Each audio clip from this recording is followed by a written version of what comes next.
Bonjour à tous, j'espère que vous allez bien. Aujourd'hui, nous allons corriger la première activité sur les opérations sur les nombres relatifs, à savoir une histoire de guerre des points à Poudlard. Alors le début, vous avez lu le texte, vous avez probablement assez facilement rempli le début. On a une perte de 5 points pour Hermione, on a un gain de 10 pour ses deux camarades, et on regarde le résultat. Ça, en général, vous le faites assez facilement, assez naturellement. On va essayer de trouver les règles qui se cachent derrière toutes ces opérations. Vous aviez ensuite tout un tableau à remplir avec des gains et des pertes. La petite subtilité peut-être que vous n'avez pas forcément compris, c'est qu'ici, chaque fois que vous avez une perte, on l'écrit en négatif. Là, j'ai perds 4 points, donc c'est moins 4. Et chaque fois que vous avez un gain, c'est en positif. Là, je gagne 9, donc j'ai un résultat avec plus 9. Ok. Je vous laisse prendre rapidement la correction. Éventuellement, vous mettez sur pause quelques secondes. Ça, celle-là, les 5-6 premières lignes là, n'ont pas trop posé problème. Éventuellement, le 0, ici, là, je gagne 10, je perds 10, finalement, il ne se passe rien. Bon, ça va, c'est assez naturel. Par contre, vous avez dû avoir des difficultés, voire carrément être bloqué sur les deux dernières. Alors, on va prendre 2 minutes pour les corriger ensemble. Si je prends celle-ci, je perds 319, je gagne 234. La première question qu'il faut vous poser, c'est, OK, à la fin, j'ai perdu ou j'ai gagné? Il se trouve que la perte est plus importante, donc c'est la perte qui va gagner. Je vais perdre quelque chose. Mais perdre quoi? Quelle valeur? Comment est-ce que je trouve combien j'ai perdu?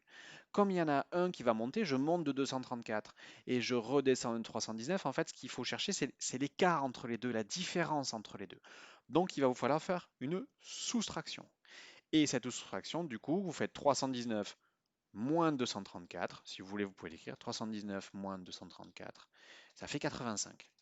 Donc, vous perdez 85 points. Vu que c'est une perte, ma réponse va être en négatif. Donc, j'ai une perte de 85. C'est bon? Le dernier, j'ai deux pertes. Et deux pertes lourdes, hein. Je perds 1055 points et je perds 1964 points. Mais comme ces deux pertes, elles vont s'accumuler, je perds et puis je perds encore. Donc il va falloir déjà se dire que le résultat, c'est une perte, mais une perte, on cumule des autres pertes. Donc il va falloir additionner. Il va falloir faire 1055 plus 964. Et ça, vous posez l'addition, vous sortez la calculatrice, c'est pas très grave. Vous arrivez à 2019. OK.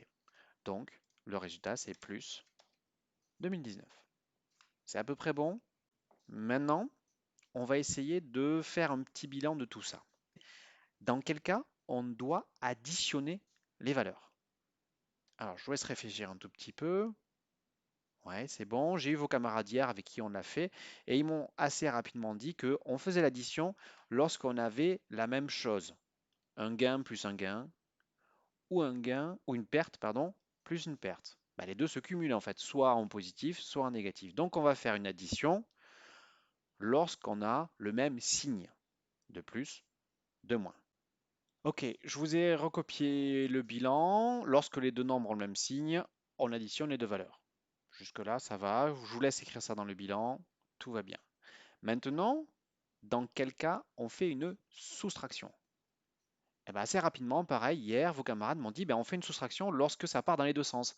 Lorsque j'en ai un qui me fait un gain, l'autre qui me fait une perte. Et dans ce cas-là, il faut qu'on calcule l'écart qu'il y a entre les deux. Voici le bilan a été mis à jour. Donc, lorsque les deux nombres ont un signe différent, un gain, une perte, on soustrait les deux valeurs. On va prendre la plus grande moins la plus petite. On fait la soustraction dans l'ensemble normal. Mais il y a une dernière question à laquelle il faut répondre. Le signe du résultat. Dans le premier, lorsqu'ils ont le même signe, c'est facile. Si j'ai deux gains, j'ai un gain. Si j'ai deux pertes, j'ai une perte. Par contre là, c'est un peu plus compliqué. J'ai un gain et une perte. Lequel des deux va gagner? Et en fait, assez naturellement, vos camarades d'hier m'ont répondu, bah, celui qui gagne, c'est le plus grand des deux. Si j'ai un gain qui est plus important, c'est le gain qui va gagner. Si j'ai une perte qui est la plus importante, c'est la perte qui va gagner. Donc on arrive à la soustraction, à la conclusion, on soustrait les deux valeurs et on garde le signe du plus grand, du plus grand des deux. Ok, et ça, c'est la règle la plus délicate, qui est facile à comprendre quand on réfléchit gain et perte, mais encore, on a très régulièrement des élèves de 4e, 3e qui font l'erreur parce qu'ils ne comprennent pas réellement comment ça marche. Réfléchissez gain et perte, et ça ne vous posera aucun problème.